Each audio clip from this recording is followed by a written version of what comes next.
তোমাদের ইবাদত আল্লাহর কাছে অনেক প্রিয়, তোমাদের কাজগুলোর দাম আল্লাহর কাছে অনেক বেশি। In the day of judgement, কিয়ামতের দিন আল্লাহ তাআলা 7 শ্রেণীর ব্যক্তিকে তার আরশের নিচে ছায়া দিবে। এর মধ্যে দুইটাই হচ্ছে যুবক। হচ্ছে ওই যুবক শাবুন নাশাআ ফি ইবাদাতিল্লাহ, যে যুবক তার যৌবনটাকে আল্লাহর ইবাদতে কাজে লাগায়, যে যুবক তার যৌবন বয়সে পর্নোগ্রাফি দেখে না, হিন্দি সিনেমা দেখে না, অশ্লীল কোনো কিছুই তারা দেখে না, এই সময়টা তারা আল্লাহর ইবাদত করে কাটায়। আর আরেক শ্রেণীর যুবক, যে যুবককে পাপ কাজের জন্য, পরকীয়ার জন্য অফার করা হয়, সুন্দরী মেয়ে তাকে অফার করে, দেখো আমি সুন্দরী, সুস্নিগ্ধা, অনন্যা, প্রিয়ংবদা, সুহাসিনী, সুকেশিনী, সুভাসিনী, অসূর্যম পোষা, মেঘ কালো কেশ, কাজল কালো চুল, হরিণের মতো ডাগর ডাগর আমার দুটি চোখ। কিন্তু যুবক সেদিকে ভ্রুক্ষেপ করে না। ওই যুবক বলে, ইন্নী আখাফুল্লাহ, আমি একজনকে ভয় পাই, তিনি কে? যাদের হৃদয়ে আছে আল্লাহর ভয়, তারা কভু পথ ভুলে যায় না। আল্লাহর প্রেম ছাড়া এই দুনিয়ায় কারো কাছে কোনো কিছু চায় না। রাতের আধারে যারা সেজদাতে রয়, দু চোখের শ্রুতে নদী যেন বয়, ছলনার হাতছানি যতই আসুক, পেছনে ফিরেও সে তাকায় না। যাদের হৃদয়ে আছে আল্লাহর ভয়, তারা কভু পথ ভুলে যায় না। আল্লাহর প্রেম ছাড়া এই দুনিয়ায় কারো কাছে কোনো কিছু চায় না, কারো কাছে কোনো কিছু চায় না। ঠিক কি না? ওই যুবকদের হৃদয়ে ভয় থাকে কার? কারো কাছে তাদের চাওয়া পাওয়ার কিছু নাই। কিন্তু আমার দেশের এই দামাল ছেলেগুলোর চরিত্র ধ্বংস করে দেওয়ার জন্য যা যা দরকার তার সব উপাদান বাংলাদেশে আছে না নাই? 1 নম্বরে পর্নোগ্রাফি আছে না? স্মার্টফোন গুলার ভিতরে ইন্ডিয়ান নায়িকাদের কোমর দুলানোর ডান্স আছে না নাই? রূপবানে নাচে কোমর দুলায়া, ফেরেশতারা বলবে তোগরে পিডামু আমরা ঝুলাইয়া। তো যুবক ভাইয়েরা, এগুলো দেখবা না। তোমার চোখের হেফাজত করতে হবে, তোমাকে অনেক দূর যেতে হবে, তোমাকেই খুঁজছে বাংলাদেশ। তুমি যদি ভালো থাকো, ভালো থাকবে আমার বাংলাদেশ। তুমি যদি ইসলামের পক্ষে থাকো, ভালো থাকবে আমার 56,000 বর্গ মাইল। তুমি যদি কোরআনের পক্ষে থাকো, ভালো থাকবে আমার লাল সবুজের পতাকা। এজন্য যুবকদেরকে ইসলামের পক্ষে থাকতে হবে। এই পর্নোগ্রাফির সাথে আমাদের কোনো সম্পর্ক না। আজকের এই মাহফিল থেকে আমরা ওয়াদা করব, যার মোবাইলে যা আছে সব ডিলিট করা যাবে না ইনশাআল্লাহ। আগে যা করছি সামনে থেকে আর দেখা যাবে না। এই পর্নোগ্রাফি আমার যুবক ছেলেদেরকে শেষ করে দিয়েছে। এরপরে আরেকটা বড় সমস্যা হচ্ছে মাদকের সমস্যা। ইয়াবা, গাঁজা, ফেন্সিডিল, মারিজুয়ানা। এই ইয়াবা আগে ছিল ইউনিভার্সিটি লেভেলে ছেলেরা খেত, তারপরে নামলো কলেজে, এখন এটা প্রাইমারি স্কুলের ছেলেদের হাতেও পৌঁছে গিয়েছে। ভয়ঙ্কর অবস্থা। প্রশাসনের ভাই যারা আছেন, জনপ্রতিনিধি যারা আছেন, আপনাদেরকে আরো শক্ত হতে হবে। ওদের ঘাঁটি ভেঙে চুরমার করে দিতে হবে। কোনো ইয়াবার ব্যবসা বাংলার জমিনে চলতে পারবে না। জোরে বলো ঠিক কিনা? দরকার শুধু একটা শক্ত সিদ্ধান্ত। The choice is years. আপনারাই পারেন। যারা চেয়ারম্যান, ওনাদের অনেক দায়িত্ব। পুরো এলাকাটা আমার চেয়ারম্যান ভাইয়ের হাতে আমানত, ঠিক কিনা? যিনি ইমাম, মসজিদের সব দায়িত্ব ইমাম সাহেবের কাছে আমানত। যিনি মেম্বার অফ দ্য পার্লামেন্ট, ওনার দায়িত্ব আরো বেড়ে যায়। তার পুরো নির্বাচনী এলাকাটা তার কাঁধের উপরে আমানত। যারা মন্ত্রী, পুরো মন্ত্রণালয়ের কাজবাজ তার হাতে আমানত। যিনি এই 17 কোটি মানুষের প্রধানমন্ত্রী, তার কাছে পুরো বাংলাদেশটা আমানত। এজন্য যুবকদেরকে এই মাদকের সাথে যাতে পরিচয় না ঘটে, এরকম একটা পরিবেশ বাংলাদেশে করতে হবে। তো 1 নম্বরে এই মাদকের কারণে ছেলেরা নষ্ট হয়, এরপরে পর্নো ভিডিওর কারণে নষ্ট হয়, এরপরে নোংরা ছাত্র রাজনীতি আছে না নাই? তাদেরকে দিয়ে মারামারি, কাটাকাটি, এগুলোর মতো কাজে লিপ্ত করানো হয়। এটা ঠিক না। যুবকদেরকে পজিটিভ পলিটিক্স শেখানো উচিত। এদেশে পজিটিভ পলিটিক্সের একটা ট্রেন্ড চালু করা দরকার, যেখানে মারামারি কাটাকাটি থাকবে না, মেধার ভিত্তিতে ক্যাডার নিয়োগ হবে, ঠিক কিনা? ছাত্র দলের নেতা হতে হবে ডক্টরেট করা, ছাত্রলীগের নেতা হতে হবে ডক্টরেট করা। যত ছাত্র রাজনীতির বড় বড় নেতারা আছে এরা শিক্ষিত হতে হবে, কারণ তারা আমাদেরকে পথ দেখাবে, তারা সামনে হাঁটবে, আমরা পিছনে পিছনে হাঁটবো, ঠিক কিনা? তো এই জাতীয় যে ইনকনসিস্টেন্সি আছে এগুলো থেকে আল্লাহ আমার দেশকে তুমি হেফাজত করো। আমাদের জনপ্রতিনিধি ভাইরা যারা আছেন ওনারা চাইলেই পারে, আমরা তাদের জন্য দোয়া করি, তারা যেন সত্যিকার অর্থে একটা সুজলা সুফলা শস্য শ্যামলা ডিজিটাল বাংলাদেশ আমাদেরকে উপহার দেয়। তাদের জন্য দোয়া আছে না নাই? যারা দেহের তাজা প্রাণ বিলিয়ে দিয়ে আমাদের জন্য বাংলা ভাষাটারে রেখে গেল, ওই ভাষা শহীদদের জন্য আমাদের দোয়া আছে না নাই? যারা 71 সালে মুক্তিযুদ্ধ করে দেশটারে স্বাধীন করলো, মুক্তিযোদ্ধা ভাইদের জন্য দোয়া আছে না নাই? যারাই এই দেশের জন্য কন্ট্রিবিউট করেছে তাদের সবার জন্য আমাদের পক্ষ থেকে দোয়া। আর যারাই দেশের শত্রু, যারাই দেশের বিপক্ষে, আমরাও তাদের বিপক্ষে, জোরে কোন ঠিক কিনা? এজন্য যুবক ভাইয়েরা তোমাদেরকে জ্বলে উঠতে হবে আপন শক্তিতে, ঠিক কিনা? মুমিনের ঈমান হতে হবে এমন ঈমান যেটা জ্বলে ওঠে, তাহলে বোঝা যাবে ওইটা আসল ঈমান, ঠিক কিনা? যে ঈমান প্রয়োজনে জ্বলে ওঠে না, যে ঈমান সত্য ন্যায়ের কথা বলে না, যে ঈমান প্রয়োজনে জ্বলে ওঠে না, যে ঈমান সত্য ন্যায়ের কথা বলে না, যে ঈমান বাস্তবে নাই, যে ঈমান অন্তরে নাই, মুখে শুধু ফাঁকা বলি, কি করে তারে বলো ঈমানে বলি, কি করে তারে বলো ঈমানে বলি, কি করে তারে বলো ঈমানে বলি, ঠিক কিনা? যে ঈমান ঈমানে ভুলে নাস্তিকতার মঞ্চে ওঠে, এরকম আছে না নাই? যে ঈমান বাতিল মতের দোসর হয়ে ফায়দা লুটে, যে ঈমান শুধুই কেবল খায় দায় আনন্দ করে, যে ঈমান দেখে না যে আরাকানে ভাইরা মরে, যে ঈমান ময়দানে নাই, যে ঈমান বাস্তবে নাই, মুখে শুধু ফাঁকা বলি, কি করে তারে বলো ঈমানে বলি, কি করে তারে বলো ঈমানে বলি, কি করে তারে বলো ঈমানে বলি, ঠিক কিনা? এজন্য ঈমান হতে হবে পাক্কা ঈমান, ঈমান জ্বলে উঠতে হবে বারুদের মতো, যদি অন্যায় দেখে চিল্লা এখন, ঠিক কিনা? আল্লাহ আমাদেরকে সেই অর্থে প্রকৃত মুমিন হওয়ার তুমি তৌফিক দাও। আজকের মাহফিলে আসতে পেরে আমরা খুশি না বেজার? আসুন আল্লাহর দরবারে আমরা ফরমালি শুকরিয়া জানাই, আমরা পড়ে নেই কালিমাতু শুকর আলহামদুলিল্লাহ। অনেক আলোচক আপনারা দাওয়াত করেছেন, আলহামদুলিল্লাহ। যারাই এখানে কথা বলেছে নিঃসন্দেহে কোরআন থেকে বলেছে, কারণ আমাদের তাফসিরুল কোরআনের মাহফিলের সিলেবাস একটা, এটার বাইরে থেকে আমাদের কথা বলার সুযোগ আছে? আমরা যদি এখানে ত্রিপিটক থেকে কথা বলি, গীতা বাইবেল থেকে কথা বলি, রামায়ণ মহাভারত থেকে কথা বলি, আপনারা কেউ শুনবেন? আপনারা বলবেন যে হুজুর এই বইটা থেকে কথা বলেন। আমাদের সিলেবাস হচ্ছে কোরআন। চিৎকার করে বলতে হবে, আমাদের সিলেবাস কি? কোরআন। এই কোরআন দিয়ে দেশের সব আইনগুলো হোক, আমরা চাই কি চাই না? এই কোরআনটা সংসদ ভবনে থাক, চাই কি চাই না? ক্যান্টনমেন্টে থাক, চাই কি চাই না? সচিবালয়ে থাক, চাই কি চাই না? দেশের প্রতিটি অঙ্গনে কোরআনের কথাগুলো ছড়িয়ে পড়ুক, কোরআনের আলোতে আমরা যেন আলোকিত হই। আল্লাহ বলেছেন, this is the book whereof there is no doubt in it and a guidance to those who are মুত্তাকিন। এটা এমন বই যে বই একটাও ভুল নাই, আছে? একটাও সন্দেহ নাই, আছে? এজন্য ছেলে মেয়েদেরকে কোরআন পড়াবেন, রাজি আছেন তো? কোরআন যেন প্রতিদিন আমাদের তেলাওয়াত হয়, একটি আয়াত হলেও যেন প্রতিদিন আমরা বঙ্গানুবাদ পড়ি। মাতৃভাষায় কোরআনটাকে বুঝতে হবে, এটা সবচেয়ে বড় ফরজ। বাংলা বুঝি না এমন কি কেউ এখানে আছেন? নাই।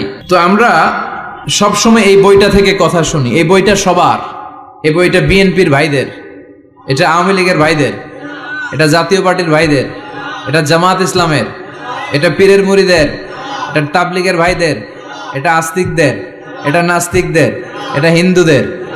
এটা আলাদা কারণ, এটা সবার। এই কিতাবটা হিন্দুদেরও কিতাব, ওরা পড়ে না তো আমি কি করব? ইসলাম এটা কি কুক্ষিগত আমার বাপের ধর্ম? সবার ধর্ম, সবার। ওরা মানে না তো আমি কি করব? বিশ্বনবী উনি সবার নবী। বিশ্বনবী কি শুধু আমাদের নবী? উনি হিন্দুদেরও নবী, উনি বৌদ্ধদেরও নবী, উনি অগ্নি উপাসকদেরও নবী, উনি নারীদের নবী, উনি পুরুষদের নবী, উনি আরবদের নবী, উনি অনারবদের নবী, উনি বিশ্বনবী। উনি বিশ্বনবী, সবার জন্য এসেছেন as a father, as a husband, as a lawgiver, as a lawmaker, as a reformer of the society, as a commander, as a messenger. Muhammad is the superman of the world. স্বামী হিসেবে, বাবা হিসেবে, নেতা হিসেবে, সমাজ সংস্কারক হিসেবে, আইন প্রণেতা হিসেবে, সর্বোপরি একজন নবী হিসেবে মুহাম্মদ সাল্লাল্লাহু আলাইহি ওয়াসাল্লাম গোটা বিশ্বের মানুষের কাছে সুপারম্যান। সুপারম্যান ছিলেন তো, যে সবকিছু করে দেখাতে পারে আল্লাহর রহমতে। বিশ্বনবীকে তো আল্লাহ এই বরকত দিয়েছে। বিশ্বনবীর হাতে বরকত, পায়ে বরকত। বিশ্বনবী যদি কোনো বাচ্চার মাথায় হাত বুলিয়ে দিত, ওই বাচ্চার মাথার চুল বড় হয়ে যেত। এক ভণ্ড নবী আসলো, মুসাইলামাতুল কাযযাব, সে কয় আমিও নবী। সবাই কয় তাহলে তুমিও আমাদের বাচ্চার মাথায় হাত বুলায় দাও। মোহাম্মদ তো হাত বুলায় দিলে বাচ্চার মাথায় চুল বড় হয়। মুসাইলামা কয় নিয়ে আয় বাচ্চা। বাচ্চা নিয়ে আসছে, বাচ্চার মাথায় হাত বুলাই দিস, চুল তো বড় হয় না। আর মাথা ছিল আজীবন টাক মাথা। যে বাচ্চার মাথার মধ্যে এই বেয়াদবের হাত লেগেছে, ওই বাচ্চার মাথাটা আজীবন ছিল টাক, চুল বড় হবে তো দূরের কথা। কি বরকতের নবী!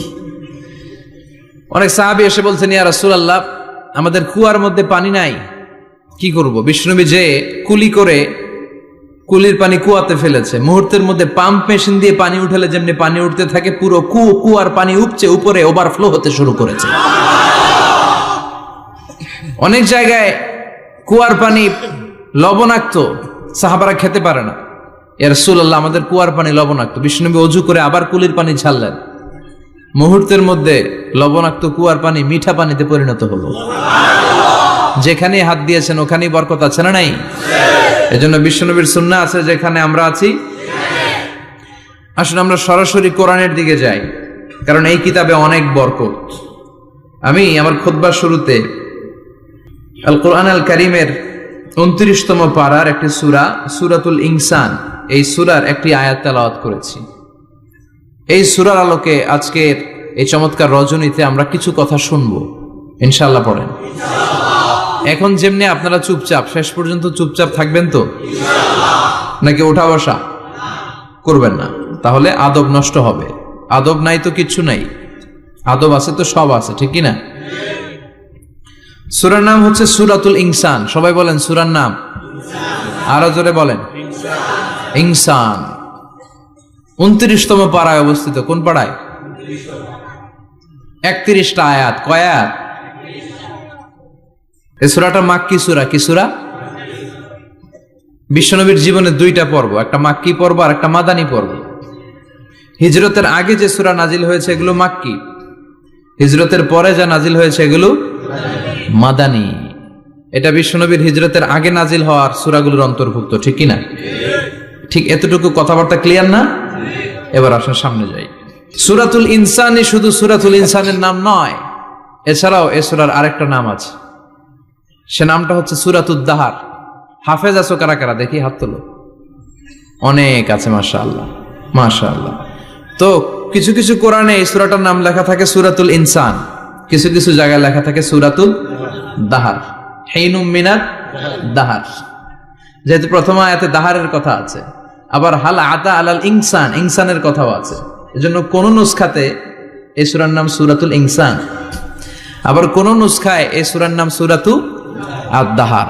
এই সূরাটা বুখারীর বর্ণনায়, বুখারী সহিহ বুখারীতে এসেছে যে বিশ্বনবী সাল্লাল্লাহু আলাইহি ওয়াসাল্লাম জুমার দিন ফজরের নামাজের যে ফরজ 2 রাকাত, এই ফরজ 2 রাকাতের দ্বিতীয় রাকাতে এই সূরাটা বিশ্বনবী পড়তেন।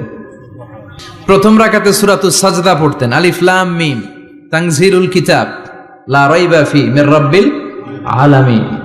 প্রথম রাকাতে সূরাতুস সাজদা, আর দ্বিতীয় রাকাতে পড়তেন সূরাতুল ইনসান। সুবহানাল্লাহ পড়েন। ইনসান শব্দের অর্থ হচ্ছে মানুষ। ইনসান মানে কি? সবাই বলেন। আপনারা কি? আমরা কি? আমরা মানুষ। তো মানুষের নামে আল্লাহ কোরআনে সূরা দিলেন, এজন্য জিনেরা মাইন্ড করার সুযোগ নেই। জিনদের নামেও সূরা আছে। কি নাম? সূরাতুল জিন। মানুষ হচ্ছে কোরআনের সেন্ট্রাল থিম, কেন্দ্রীয় আলোচ্য বিষয়। খুব ভালো করে খরগোশের মতো কানটা খাড়া করে শুনবেন। মানুষ হচ্ছে কোরআনের কেন্দ্রীয় আলোচ্য বিষয়, central theme of the holy কোরআন, subject matter, central subject matter of the holy কোরআন। কোরআনের কেন্দ্রীয় আলোচ্য বিষয় হচ্ছে কি? কথা বলেন। মানুষ। মানুষকে নিয়ে কোরআনে যত কথা, মানুষকে নিয়ে যত আয়োজন, সবকিছু মানুষকে নিয়ে। এজন্য মানুষই হচ্ছে কোরআনের কেন্দ্রীয় আলোচ্য বিষয়। চিল্লায় পড়েন আল্লাহু আকবার। আবার আল্লাহ বললেন, গোলাম, এই কোরআনের প্রথম সূরার নাম ফাতিহা, দ্বিতীয় সূরার নাম হলো আল বাকারা। বাকারা শব্দের অর্থ হলো গাভী। আর এই কোরআনের সর্বশেষ সূরার নাম হলো সূরাতুন নাস। নাস মানেও মানুষ। আল্লাহ বুঝাতে চাইলেন, কোরআন শুরু করেছি প্রাণীর নামে একটা সূরা দিয়ে, আর এই কোরআনটারে শেষ করেছি মানুষের নামে একটা সূরা দিয়ে। তার মানে এই কোরআনটা যদি ভালোভাবে হৃদয়ঙ্গম করতে পারো, তোমাদের মধ্যে পশুত্বের যে প্রবৃত্তি আছে, পশুত্ব দূর হয়ে তুমি মানুষের মতো মানুষ হয়ে যাবা। কোরআন পড়লে আপনার মধ্যে পশুত্ব থাকবে না, আপনি মানুষ হবেন, মানুষের মতো মানুষ। কিসের মতো? এই পৃথিবীতে মানুষ হওয়া সবচেয়ে কঠিন, মানুষের বড় অভাব। অনেকে বলবেন, কি বললেন হুজুর, পৃথিবীতে প্রায় 600 কোটি মানুষ আর আপনি কোন মানুষের অভাব? আসলে 600 কোটি যা দেখা যায় এগুলো মানুষ না, এগুলো জনসংখ্যা। এজন্য বলা হয় বাড়ছে জনসংখ্যা, কমছে মানুষ। বাড়ছে কি কমছে কি? মানুষ সব মানুষ হতে পারে নাই, মানুষ হওয়া বড় কঠিন। এই কোরআন এসেছে মানুষের মতো মানুষ বানাতে। গরুর পেট থেকে যদি কিছু বেরোয় আমরা ওইটারে বলে গরু, ছাগলের পেট থেকে বেরোলেই ওটা ছাগল হয়ে যায়, কিন্তু মানুষের পেট থেকে বেরোলেই ওটা মানুষ হয় না, ওটারে মানুষ বানাইতে হয়, ওইটারে মানুষ করতে হয়, তাই না? আবার ছাগলকে কেউ কোনোদিন বলে না তুই ছাগলের মতো ছাগল হ, গরুকে কেউ কোনোদিন বলছে তুই গরুর মতন গরু হ, কিন্তু মানুষকে বলা হয় তুই মানুষের মতো মানুষ হ। কোরআন এসেছে আমাদেরকে মানুষের মতো মানুষ বানাতে, ঠিক কি না? আসল মানুষের বড় অভাব, আসল মানুষের বড় সংকট। এই কোরআন এসেছে আমাদেরকে আসল মানুষ বানাতে। কোরআন এসেছে আমাদেরকে মানুষের মতো মানুষ বানাতে। এজন্য যে মা বাবারা চান আপনার ছেলে টেন্ডারবাজ না হোক, চাঁদাবাজ না হোক, 31st নাইটে মেয়েদের ওন্না ধরে টান না দেখ, ফেন্সি ডিলের টাকার জন্য আপনারা লাথি মেরে ঘর থেকে বের না করে দেখ, ওই মা বাবারা ছেলে মেয়েদেরকে একটা কিতাব পড়ায় দিবেন। কিতাবটার নাম কি? এই কিতাবটা পড়লে আপনার ছেলেরা শিক্ষিত বানাবে কে? আমি বলি, teach your children the holy Quran, holy Quran will teach your children everything. আপনি আপনার ছেলেরা শুধু কোরআন শিখান, কোরআন আপনার ছেলেরা গোটা দুনিয়াটা শিখাই দিবে। কারণ কোরআনের প্রথম বাণী হচ্ছে পড়ো, educate yourself, educate your generation. নিজে শিক্ষিত হও, সভ্য হও, সিভিলাইজড হও। শিক্ষার কথা কোরআনে আছে না নাই? কোরআনের প্রথম শব্দটা কি? ইকরা। ইকরা মানে কি? সবাই বলেন প্রথম শব্দটা কি? আল কোরআনের প্রথম বাণী পড়ো, আল হাদিসে নবীর কথা পড়ো। আল কোরআনের প্রথম বাণী পড়ো, আল হাদিসে নবীর কথা পড়ো। পড়ে পড়ে শেখো, শিখে শিখে তুমি তোমার নিজের জীবন গড়ো। সুবহানাল্লাহ পড়ে। কোরআন পড়লেই জীবন গড়া যায়, ঠিক কিনা? তাহলে এই কোরআনকে আল্লাহ তাআলা নাজিল করেছে আমাদেরকে মানুষের মতো মানুষ বানাতে। কি বানাতে? চিল্লায় বলেন, মানুষের মতো মানুষ। মানুষের মতো মানুষ বানানোর জন্য আল্লাহ তাআলা এই কোরআনকে নাজিল করেছে। মানুষকে আল্লাহ এতটা শ্রেষ্ঠত্ব দিয়েছে, মানুষ যদি শ্রেষ্ঠ হয় মানুষ ফেরেশতাকে ছাড়িয়ে যায়, আর মানুষ যদি নিকৃষ্ট হয় তাহলে সে পশুত্বকেও হার মানায়।